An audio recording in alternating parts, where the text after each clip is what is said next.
आवाज में वही मधुरता, जैसे कुछ हुआ ही नहीं। काम है, करना तो पड़ेगा, कोई लिहाज नहीं है। दुखी हो तो हो जाओ, किसे पड़ी है। बिजनेस देना है तो प्यार से बोलना पड़ेगा। छवि अब भी फोन पर बात करती तो उसी मिठास के साथ कि मानो कुछ हुआ ही नहीं। वैसे कुछ हुआ भी नहीं, बस एक धुंधली तस्वीर को डेस्क से ड्रॉअर के नीचे वाले हिस्से में रखा ही तो है। अब उसकी ऑफिस डेस्क पर केवल एक कंप्यूटर, एक पेन होल्डर और उसके पसंदीदा गुलाबी कप में अलग अलग रंग के हाइलाइटर्स रखे थे। 2 हफ्ते पहले तक उसकी डेस्क की शान थी ब्रांच मैनेजर मिस्टर दीपक से बेस्ट एम्प्लॉय की ट्रॉफी लेते हुए फोटो। कैसे बड़े भाई की तरह उसके सिर पर हाथ रख वे उसे आगे बढ़ने को प्रेरित कर रहे थे। आज उसने फोटो को नीचे ड्रॉअर में रख दिया।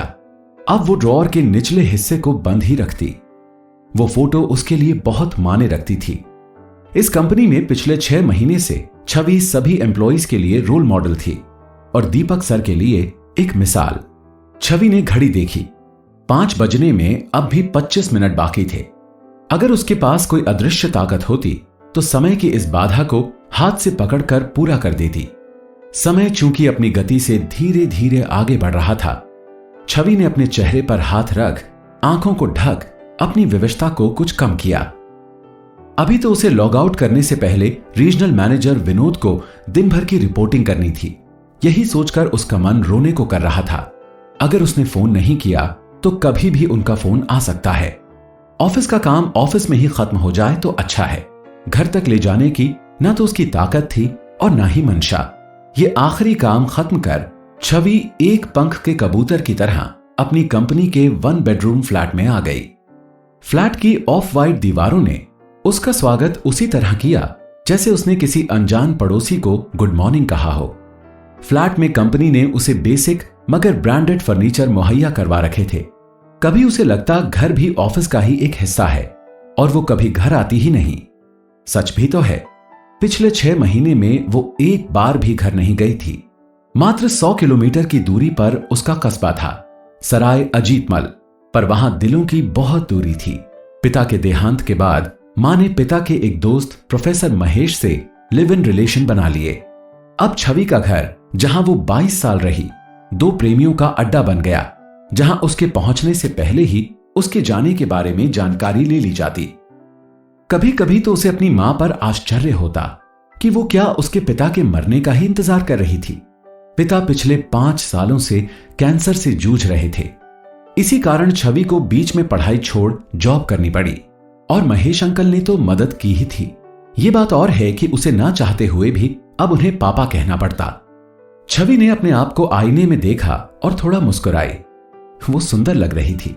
ऑफिस में नौजवान एम्प्लॉई चोरी छिपे उसे देखने का बहाना ढूंढते और कुछ एक अधेड़ बेशर्मी के साथ उससे कॉफी पीने का अनुरोध करते। दीपक सर की चहेती होने से कोई सीधा हमला नहीं कर पाता। क्या फोन पर रिपोर्टिंग करते समय विनोद सर जान पाते होंगे कि ये एक पंख की कबूतर कॉन्ट्रैक्ट की वजह से अब तक इस नौकरी को निभा रही है। हां, दीपक सर का अपनापन भी एक प्रमुख कारण था कि वो दूसरा जॉब नहीं ढूंढ पाई।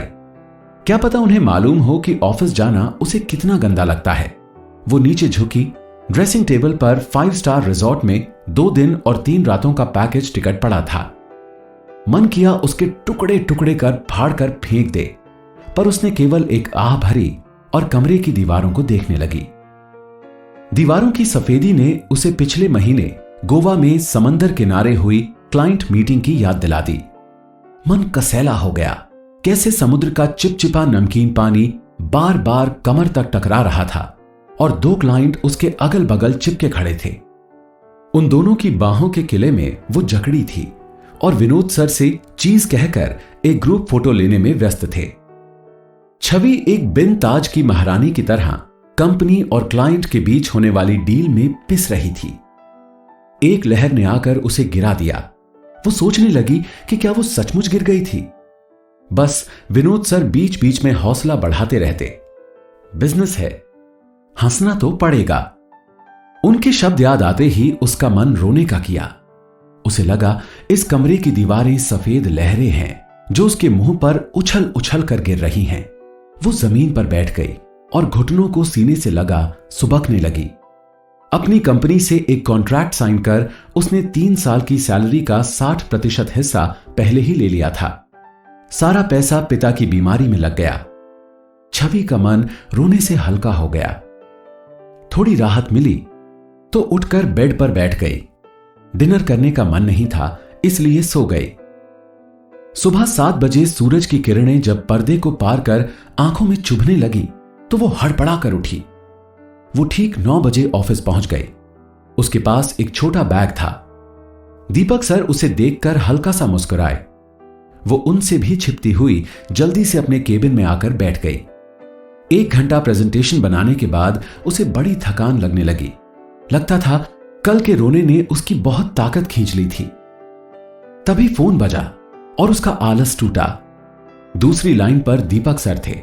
बोले, तुमने क्या सोचा? ड्रॉअर के नीचे के आखिरी खाने में कॉन्ट्रैक्ट की कॉपी और दीपक सर के साथ उसकी फोटो थी। उसने कॉन्ट्रैक्ट को बिना देखे फोटो को उठा अपने बैग में डाल लिया और बोली, आपके साथ पार्टनरशिप। और छवि ने फोन काट दिया। यह कोई पागलपन नहीं था, बल्कि एक सोचा समझा फैसला था। छवि ने ड्रॉअर को ताला लगाया और चाबियों को झिझकते हुए पर दृढ़ता से पर्स में डाल दिया। 15 दिन लगे, पर उसे अपने फैसले पर विश्वास था। फोटो को बैग से निकालकर एक बार फिर देखा। थोड़ा धुंधला लग रहा था, पर उसमें अब भी चमक थी। छवि की आंखों में हल्का गीलापन था। कॉन्ट्रैक्ट का पैसा दीपक सर की हेल्प से भर पा रही थी। अब वो कंपनी में कभी नहीं आएगी। अब वो आजाद थी। पर 2 दिन और 3 रातें दीपक सर के साथ रिजॉर्ट में बिताकर वो उन्हीं के नए फ्लैट में रहेगी, एक पार्टनर बनकर।